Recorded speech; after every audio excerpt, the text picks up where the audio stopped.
people, homeowners, are being blindsided by this when they're going to sell their houses.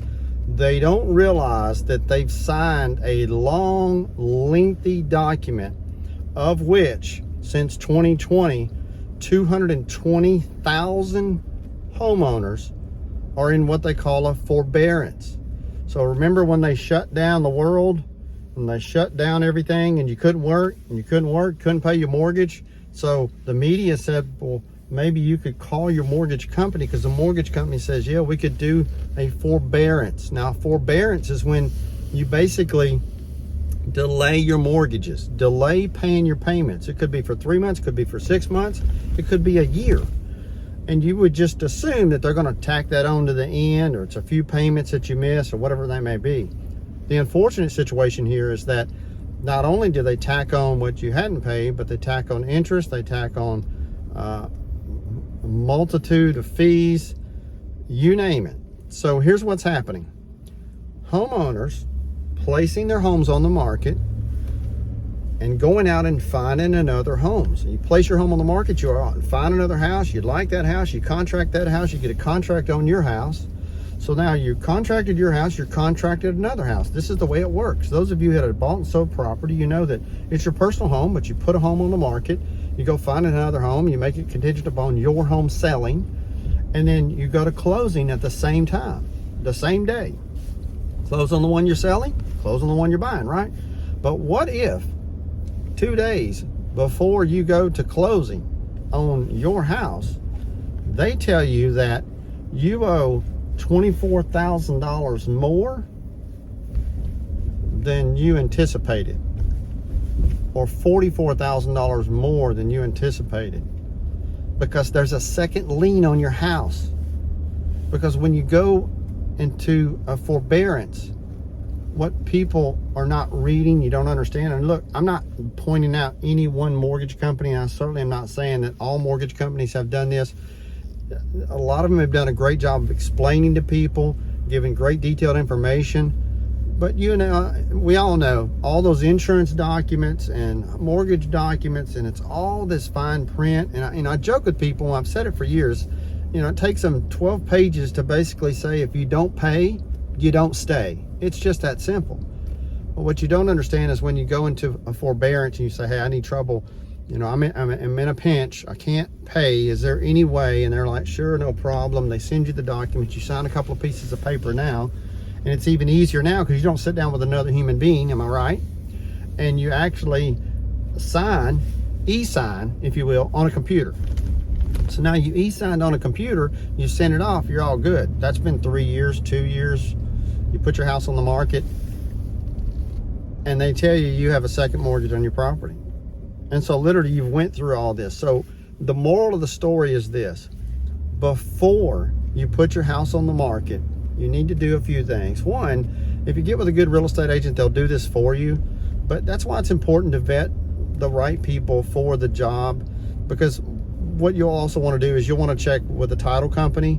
You can pull out all of your documents where you purchased the property. You can contact the title company that you purchased the property from and ask them, are there any liens? Are there any back taxes? Are there any encumbrances on your property? You'll want to do that anyway, because unfortunately that's a white collar crime that people are doing. And they're basically, especially if a home is paid for, they're basically trying to steal the title to your house. If they steal the title and you don't basically have a mortgage on the property, then they can steal the property. Long story, long video there. But the point I'm trying to make is check, triple check, double check. You don't have any liens, back taxes, encumbrances, or anything like that on your property. You don't have any excessive mortgages on the property. Double check with a mortgage company. Ask them specifically down to the cent what you owe. Now here's the difference. Here's the difference. You want to ask them not what your mortgage balance is. You need to ask them what your payoff is as a specific date. So if you have a close date, for example, that you're going to close on your new house, and you know that your house is going to be paid off, because when you sell a property, you purchase a property, once you close on that house, the title company wires that money. They literally, within 24 hours, your mortgage is paid off, your house is paid off. So what you have to do is make sure that you know down to the cent of what you owe, because they're going to tell you, because interest accrues per diem per day. So if they'll tell you, and this has probably happened to a lot of you out there, you check your balance and your balance is $182,712. You get to the closing table and your balance is $104,400. Well, you're closing on the 27th of the month, and I'm like, well, it's per diem per day, and that was your balance. That wasn't your payoff. So it's so important to get your payoff when you're doing all of this information, you're doing your research. And listen, we're all big boys and girls, but it's just stuff that we don't do every day.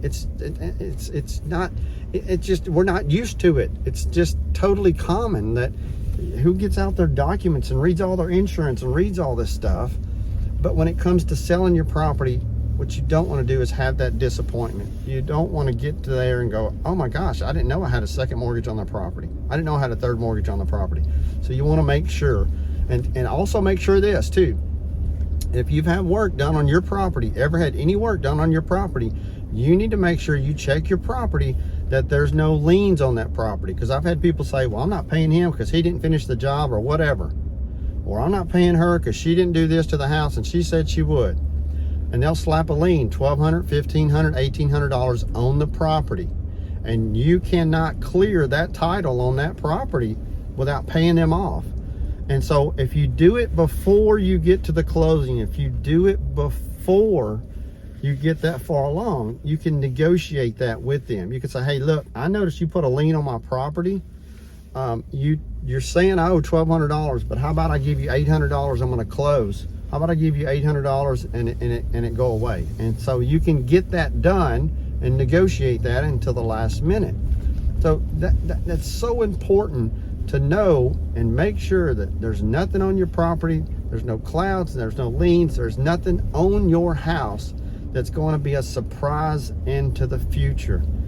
Last thing you want to do is put a house on the market, go to sell it, and you can't.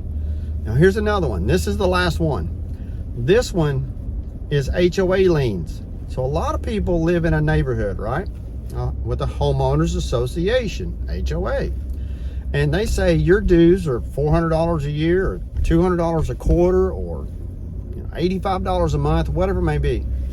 If you don't pay your dues, and it says within the restrictive covenants when you bought the property, if it says that you are required as a homeowner to pay those and you don't, then they can basically put a lien on your property because you signed a document that said you absolutely can and will pay for HOA dues. Now, it goes even further. So if you don't pay your dues, they can slap a lien on your property and you're thinking, I don't want to be a part of this HOA. I'm not paying these dues. That was a cool house. We did a video on that one. Squirrel. But what happens is this, they will slap it on you. I've had people literally go to the closing day before, 2 days before closing, and they owe $7,000 because they've never paid their HOA. Now here's another one when it comes to HOA. If you get penalized or fined for anything like putting your privacy fence 5 feet in front of the property and it's not supposed to go past the front of the property, or you cut down some trees and didn't replace some trees, or you kept something in your driveway like a boat and you're not supposed to, and they slap you with a fine or a pen. We all know those people, right?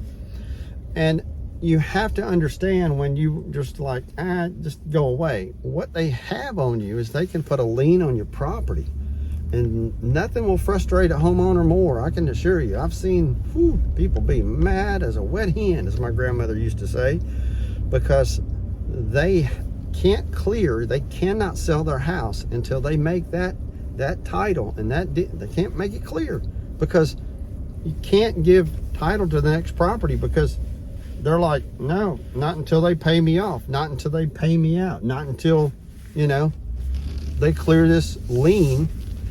Now, I said that was the last one, but another one just hit me. Credit cards. A lot of people don't realize that if you get behind on your credit card, the credit cards can slap a lien on your property. Perhaps, I mean, think about that. You don't realize you own a house, you didn't pay your credit cards, they'll slap a lien on your property. Another one is taxes. You don't pay your taxes, they'll slap a lien on your property. The IRS will slap a lien on your property. If you live in a state where there's state income tax, they'll slap a lien on your property. So that's the thing. Unfortunately, that's just the way it is.